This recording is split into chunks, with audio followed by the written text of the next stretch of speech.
Form a line. Adane's voice rang out, commanding yet smooth. The men began to argue, their voices low but intense. I was here first. One man eased. No, it's my turn. Step aside. Another echoed, his hands clenched into a fist. Step aside, I was here before you. Adane raised a hand and the room fell silent. Her eyes glowed faintly and a slight smile spread across her lips. Patience, my loves. There is enough for everyone, she said. Everyone loved Adane.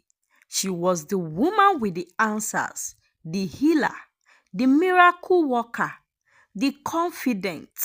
Her shop was always crowded, yet she treated every customer with the same radiant smile and gentle words. One rainy evening, a woman named Ifoma arrived at Adane's shop. Unlike the others, Ifoma didn't try to hide her identity.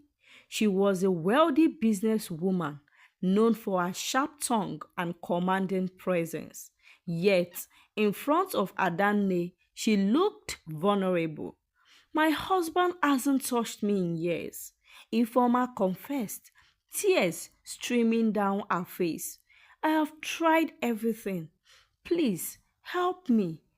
Adane prepared the remedy, handing it over to her with the usual instructions. Ifoma left. Weeks later, Ifoma returned, beaming in smiles. It worked! It worked! She exclaimed. You've saved my marriage, Adane. Thank you so much. When Adane arrived in Obinze, no one could have anticipated how the town would change. She was a striking woman, tall, with flawless ebony skin that gleamed in the sunlight, and an aura that commanded attention. But it was her ample bosom that killed the most whispers among the market women and stares from the men. Her figure, draped in colorful wrappers, hinted at secrets too tantalizing to ignore. She came as a stranger, carrying little but a sack of herbs and an air of mystery. Within weeks, Adane had set up a modest shop in the corner of the bustling market.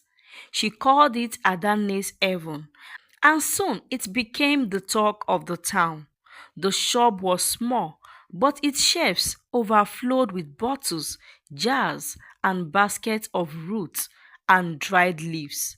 The air was thick with the earthly aroma of ground herbs, mixed with the subtle sweetness of something else, something intoxicating.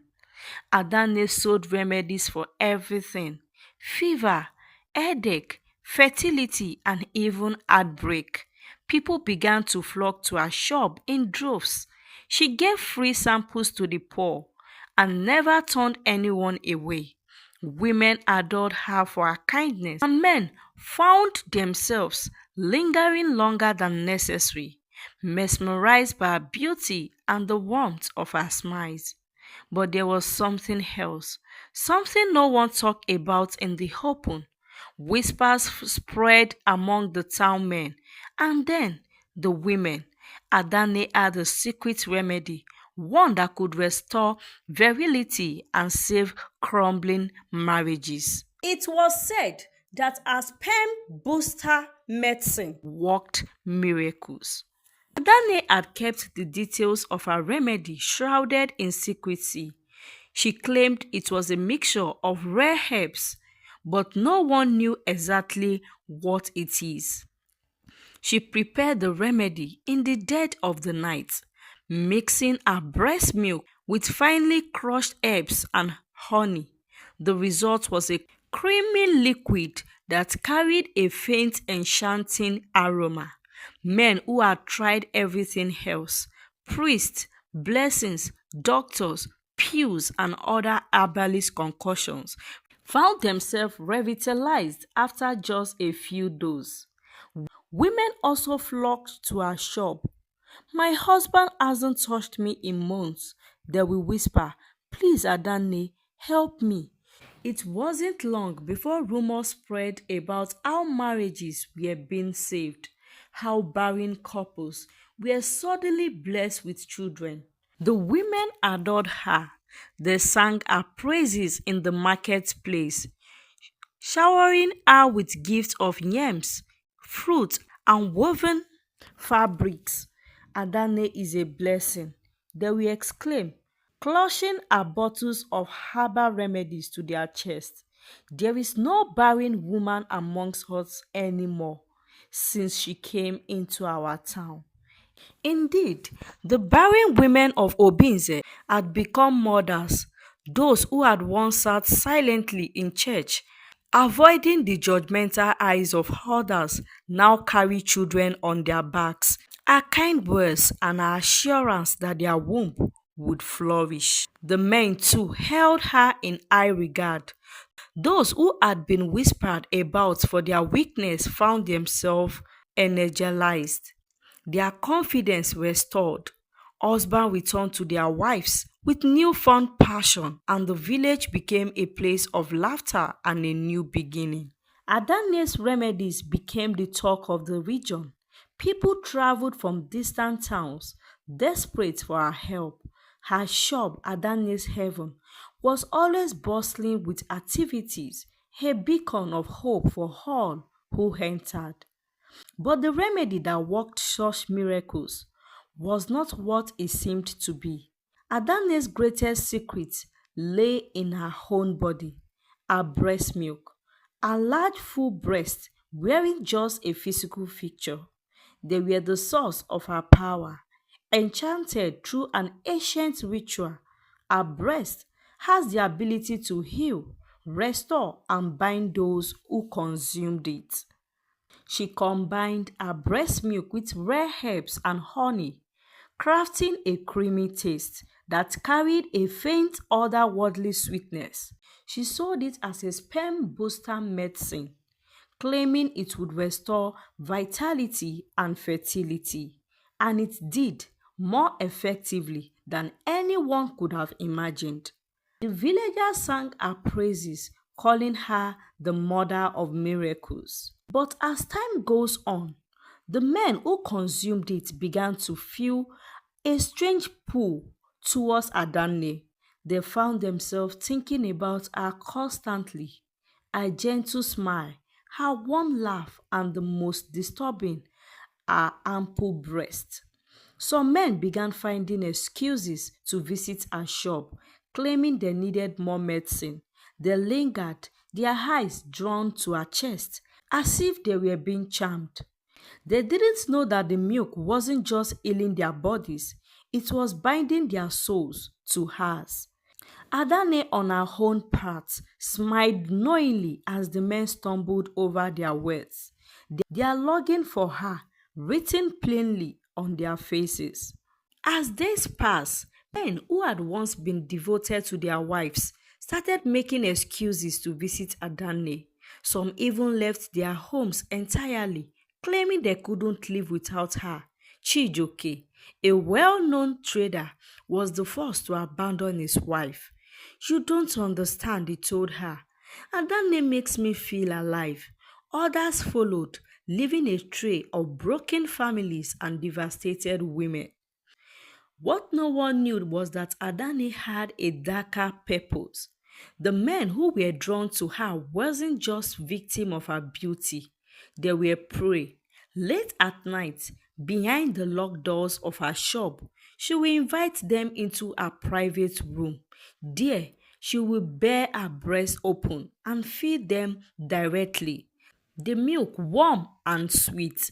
As they drank, they felt a surge of energy, unaware that they were giving a piece of themselves to her.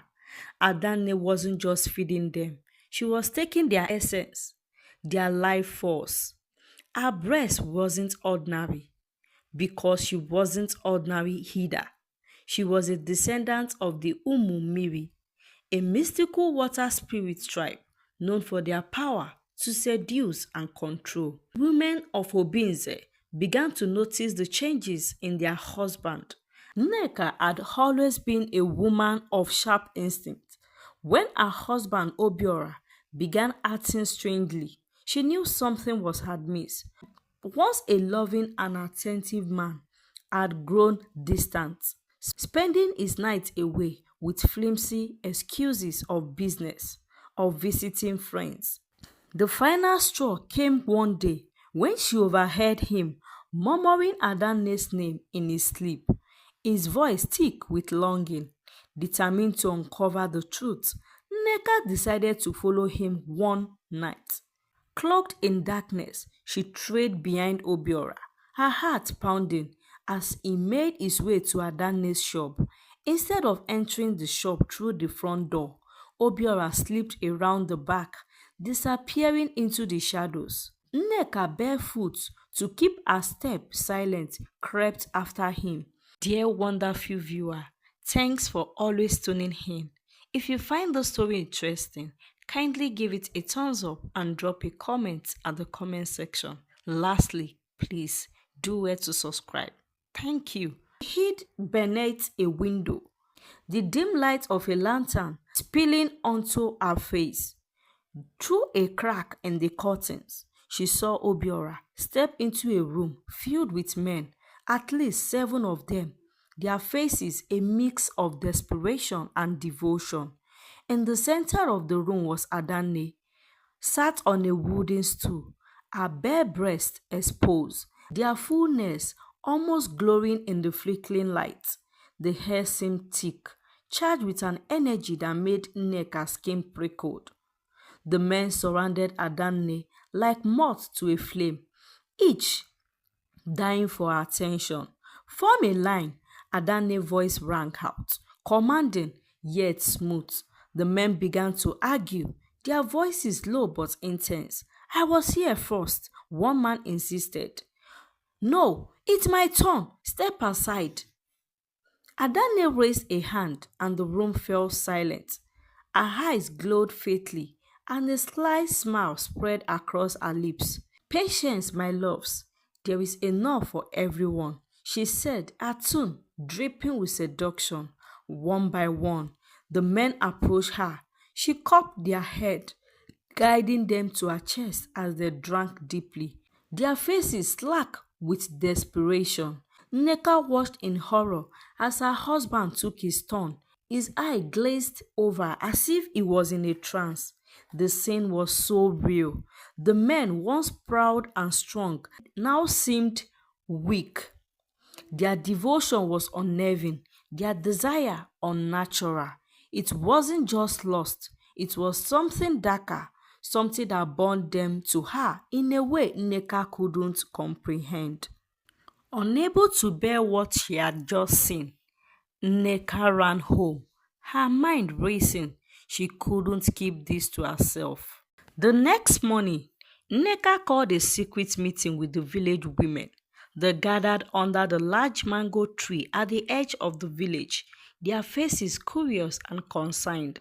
Adane is not whom we think she is, Nneka began, her voice steady, despite her anger. I followed my husband last night and saw her feeding him and other men from her breast, like directly from her breast, like they were babies. The women grasp, their hands flying to their mouth. She's using her breast milk to control them. Nneka continued. That's why they can't stay away from her.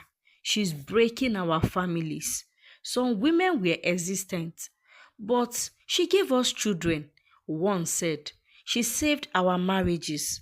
Yes, she did, but at what cost? Nneka replied sharply. Our husbands are not themselves anymore. They are bound to her. We must stop her before it's too late. The women, though scared, agreed together. They formed a plan. That night, they hid near Adane's shop, waiting for the men to arrive, one by one. The men sneaked in, their eyes glassy, their movements mechanical. When the last man entered, Nneka gave the signal. The women, armed with lanterns and sticks, burst through the doors.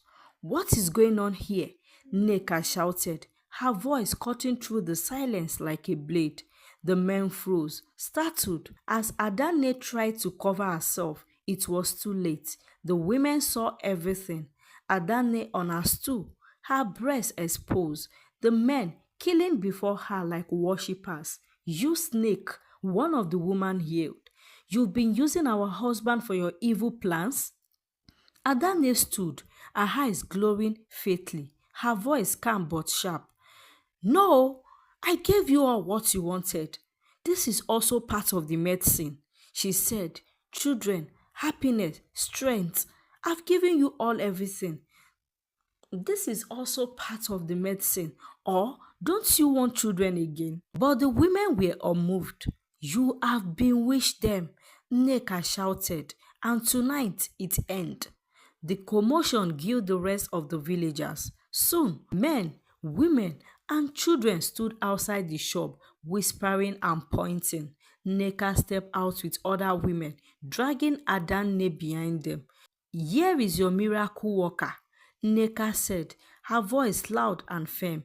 She has been feeding her milk to our men, binding them to her, destroying our families. The crowd murmured in shock. The men who had been under a spell began to wake up, their mind clearing as they looked around in confusion. What? What am I doing here? Obiora muttered, rubbing his head. The other men echoed, their faces filled with confusion and shame as they realized what had just happened. Adanne, seeing her power slipping away, tried to defend herself. I only gave you what you begged for, she cried. You came to me willingly. And this is also part of the medicine. But the villagers had heard enough. The women of Obinze, led by Nneka, smashed the jars and bottles in her shop, destroying everything. Adanne, cornered and powerless, let out a scream of rage before vanishing into the night. With Adanne gone, the village slowly began to heal. The men returned to their families, ashamed but grateful to be free. The women, though hurt, forgive their husband, knowing they had been victims of Adanne's dark magic. Nneka became a hero, praised for her courage and strength. The villagers vowed never to fall under such a spell again. Their bond as a community grew stronger than ever, and though Adanne was never seen again, her name became a warning. Be careful who you trust, for not all miracles are ordinary miracles. Some miracles came with a price. The end.